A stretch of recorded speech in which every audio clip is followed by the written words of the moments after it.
Problem म्हणजे आमचा problem एवढाच आहे की आम्हाला मोठ्या पुलाची गरज आहे।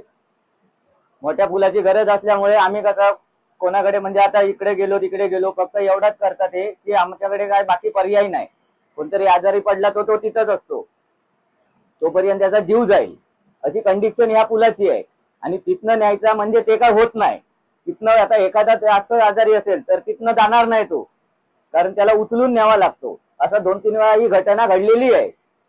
अजून इथं काय कोणाचा काय विषय नाही आहे। जो कॉजवे पाणी जातं, काय परिस्थिती आहे नक्की आता? काय परिस्थिती म्हणजे आता सांगायचं ना, आता पाऊस नाही म्हटलं तरी 90 दिवस असतो, त्यातले 60 दिवस तर आम्ही ना असं माझं तुम्हाला तिकडे एकदम मोडका साखव आहे त्याच्यावरून आम्ही येतो जातो, बाकी 60 दिवस आमचे ना असे जातात।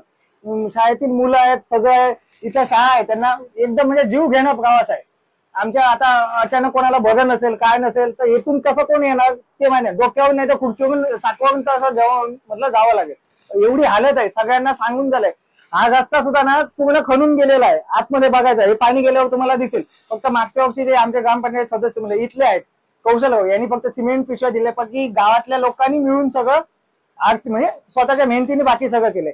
साकवाचं पण तसं ते कौशल गाव त्यांनी फक्त थोडंफार म्हणजे डागडुजी आपल्या याच्यातून केलेली, बाकी इथं कोणीही लक्ष देत नाही, काही नाही। आता इमर्जन्सी काय झालं तर एवढी तुम्ही पण बघू शकता, एवढी हालत बेकार आहे म्हणजे सांगूच शकत नाही। एवढे दिवस सगळ्यांना सांगून झालंय, फक्त निवडणुकीपुरते येतात आणि जातात, फक्त आश्वासन देतात, झालं गेलं।